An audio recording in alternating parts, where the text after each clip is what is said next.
Sobat Pintar, perkenalkan aku Yunita Salsabila dengan NIM 20324064 dari Universitas Balai Bandung, Program Studi Pendidikan Bahasa dan Sastra Indonesia. Teman-teman, pada video kali ini aku mau membahas tentang ilmu semantik, atau lebih tepatnya tentang makna denotatif dan juga makna konotatif. Dan nanti di akhir aku mau praktik untuk mencari makna denotatif dan juga konotatif dalam satu puisi. Sebelum kita masuk ke inti pembahasan, apakah teman-teman tahu apa itu semantik? Secara sederhana, semantik adalah cabang ilmu linguistik yang membahas mengenai makna. Makna di sini tidak hanya mencari tahu tentang arti katanya saja, tapi dalam semantik juga itu mencari tahu bagaimana sebuah kata, frasa, kalimat itu memiliki maksud tertentu kepada pembaca ataupun pendengar. Mengapa sih penting untuk kita belajar semantik? Teman-teman, dalam kehidupan sehari-hari, tidak selamanya sebuah kata atau ungkapan itu maknanya sesuai dengan kamus. Kadang-kadang nih, kita bertemu dengan sindiran, atau kiasan, majas, dan lain sebagainya yang maknanya itu berbeda dengan makna yang sebenarnya. Contoh nih, dalam sebuah percakapan, misalnya si B ini itu bilang, nanti datang ke rumahku ya, rumahku itu kayak istana. Di bayangan kita, kalau kita tidak belajar semantik, rumahnya tuh kayak istana gede gitu, yang kayak di film-film Barbie. Nah itu, kayak itulah bayangannya. Pas datang ke rumah si B, ternyata tidak seperti yang dibayangkan atau seperti yang ada di film-film itu. Ternyata rumahnya itu sederhana, cuman bagi si B rumahnya itu seperti istana karena nyaman, misalnya tenang dan lain sebagainya. Untuk menghindari kesalahpahaman, penting untuk kita belajar semantik. Bahkan nih, dalam sebuah karya sastra, entah itu puisi, cerpen, novel, kalian pasti banyak menemukan kata-kata yang agak rumit gitu ya. Ini apa nih maksudnya? Nah, terutama dalam puisi, itu banyak sekali kata-kata yang kiasan, yang bukan maknanya itu yang bukan sebenarnya. Untuk memahami sebuah puisi, atau dalam ketika ingin berlomba baca puisi, sebelum kamu berlomba, kamu kan harus tahu dulu nih puisinya tentang apa, sehingga kamu bisa mengolah intonasinya, ekspresinya, gerakannya, agar sesuai dengan makna yang ada di puisi tersebut. Nah, kalau kamu salah menafsirkan puisi tersebut, bagaimana kamu bisa membacakannya atau mendeklamasikannya? Dalam semantik itu memiliki beberapa jenis makna. Ada makna leksikal, gramatikal, kemudian ada denotatif, konotatif, konseptual, asosiatif, kiasan, dan lain sebagainya. Namun, pada video kali ini, aku cuman akan bahas tentang makna denotatif dan juga konotatif. Oke, kita masuk ke makna denotatif. Denotatif adalah makna yang sebenarnya. Makna yang di dalamnya mengandung arti kamus atau makna lugas. Jadi, dalam makna denotatif ini bisa kalian jumpai di kalimat berita, laporan, artikel, dan lain sebagainya, yang mana tidak menimbulkan penafsiran yang berbeda gitu. Serta dalam makna denotatif ini itu memiliki ciri-ciri seperti sifatnya yang objektif, tidak ada nilai rasa atau tambahan apapun. Jadi benar-benar real, artinya sesuai kamus. Dan juga dapat dipahami maknanya oleh semua orang. Semua orang tahu maknanya gitu. Nah, contohnya dalam denotatif ada kalimat kambing hitam.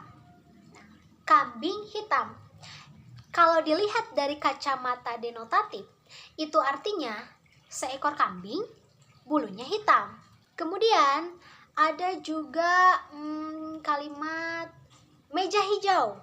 Nah, meja hijau, meja warnanya hijau. Kemudian contoh lagi dalam kalimat kucingku tertidur di kursi. Nah, kucingku tertidur di kursi, artinya seekor kucing, hewan yang tidur di kursi. Makna-makna itu adalah makna yang sebenarnya. Tidak ada unsur apapun dan juga tidak ada nilai rasa apapun. Sekarang kita masuk ke makna konotatif. Itu biasanya ditambahkan nilai rasa, atau biasanya maknanya itu sesuai dengan konteks pengalaman, budaya, atau lingkungan seseorang. Jadi maknanya itu berbeda-beda. Kalau tadi denotatif itu maknanya satu. Nah, kalau ini bisa berbeda-beda atau beragam maknanya. Dan dalam konotatif ini kalian bisa menjumpainya di puisi, novel, cerpen, yang mana itu mengharuskan untuk menambahkan gaya bahasa kiasan, metafora, dan lain sebagainya. Nah, contohnya nih, dalam kalimat tadi, kambing hitam. Kalau tadi secara denotatif, kambing warnanya hitam atau bulunya hitam. Tapi kalau dari kacamata konotatif, kambing ini bukan kambing, tapi seseorang yang dijadikan tumbal. Beda ya, yang tadinya kambingnya warna hitam, jadi seseorang yang ditumbalkan. Seseorang ini bukan berarti hitam ya, enggak. Tapi seseorang yang ditumbalkan. Beda kan? Nah, kemudian contoh rumah, meja hijau. Tadi dalam denotatif artinya meja warna hijau. Tapi kalau dilihat dari konotatif, itu artinya apa? Peradilan. Ya, betul, peradilan atau ruang pengadilan. Beda sekali kan? Nah, ciri-ciri dari konotatif ini memiliki sifat yang subjektif dan juga maknanya beragam, serta bisa ditambahkan dengan konteks sesuai dengan budaya, kemudian lingkungan, pengalaman dari penuturnya. Agar lebih mudah untuk kalian membedakan denotatif dan juga konotatif, aku ada satu contoh. Contohnya seperti Yunita adalah kembang desa. Nah, maksud di sini adalah kembang itu kan bunga ya. Desa ya desa, suatu desa gitu. Yunita ya aku. Yunita adalah kembang desa. Nah, ini memiliki makna konotatif. Kenapa? Karena artinya adalah Yunita gadis yang cantik atau gadis tercantik di desa. Gitu. Kemudian pada kalimat bunga itu warna merah atau bunga mawar itu warna merah.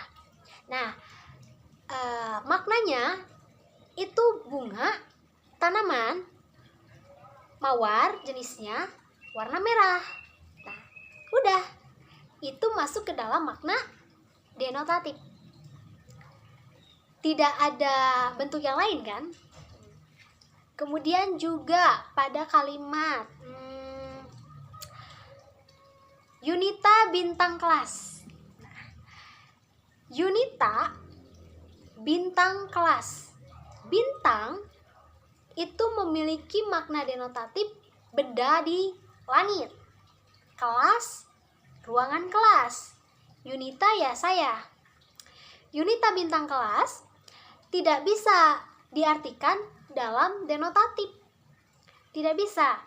Justru kalimat ini mengandung makna konotatif yang artinya Yunita adalah siswa berprestasi di sekolah atau di kelasnya. Nah, apakah teman-teman bisa memahami perbedaan itu? Mengapa kita perlu memahami makna denotatif dan juga konotatif? Pertama, agar kita tidak salah memahami isi atau makna yang ingin disampaikan oleh pembicara atau oleh seorang penulis. Yang kedua, dapat membantu kita meningkatkan keterampilan dalam menulis. Yang ketiga, dapat membantu kita memahami ungkapan-ungkapan yang ada dalam kehidupan sehari-hari. Entah itu sindiran, kiasan, dan lain sebagainya. Mengapa sebuah karya sastra itu kebanyakan menggunakan konotatif? Contohnya nih, dalam puisi. Puisi penyair itu biasanya menggunakan kata konotatif. Kenapa? Emangnya nggak boleh pakai kata langsung? Boleh. Cuman kebanyakan penyair itu menambahkan sebuah informasi dengan kata-kata yang indah, sehingga kebanyakan pembaca itu memiliki makna atau tafsiran yang berbeda-beda. Yang sebenarnya penulis ingin menyampaikan maksud A, pembaca bisa menerjemahkannya itu menjadi B atau C atau D dan lain sebagainya. Kemudian juga dalam suatu berita, apakah boleh menggunakan kata atau makna yang konotatif? Tentu tidak boleh, karena dalam suatu berita itu kan harus fakta sesuai kenyataan. Maka jangan sampai orang mendengar atau membacanya sehingga menimbulkan maksud atau makna yang berbeda atau lain dari faktanya. Nah, setelah memahami teorinya, bagaimana kalau kita mempraktikannya langsung kepada satu puisi untuk mencari tahu apakah ada denotatif dan juga konotatif? Pertama, pada larik perutku menari dengan tak terduga. Nah, kalau dimaknai secara denotatif, berarti perut ini itu benar-benar menari. Padahal, hal itu tidak mungkin terjadi karena perut menari apabila disengaja. Tidak ada perut yang menari dengan tak terduga atau dengan tidak sengaja. Itu tidak mungkin terjadi. Maka secara konotatif, kalimat ini menggambarkan rasa mulas yang datang tiba-tiba sehingga perut terasa bergejolak. Kedua, dentum bas menggetarkan sunyi pagi. Secara konotatif berarti ada suara musik bas yang keras. Namun, secara konotatif, dentuman bas ini menggambarkan bunyi perut yang bergemuruh karena rasa mulas tadi. Ungkapan ini membuat pembaca seolah-olah dapat mendengar suara tersebut. Ketiga, jubah sutra bidadari kehilangan wangi. Secara denotatif berarti pakaian milik bidadari yang kehilangan wangi atau kehilangan aroma harum. Namun, secara konotatif, penyair ingin menggambarkan bahwa suasana pagi yang tenang berubah menjadi tidak nyaman karena adanya keadaan mendesak. Keempat, Putri Malu berlari ke kamar mandi. Kalau dimaknai secara denotatif, tentu tidak masuk akal, karena tanaman Putri Malu itu tidak mungkin berlari. Sebuah tanaman yang terikat dengan akar dan tanah harus atau memang berdiri di tempat gitu. Namun, secara konotatif, ungkapan tersebut menggambarkan seseorang yang tergesa-gesa menuju kamar mandi karena sudah tidak dapat menahan panggilan alam. Jadi, penyair menggunakan bahasa kias agar situasi yang sebenarnya sederhana menjadi lucu dan menarik.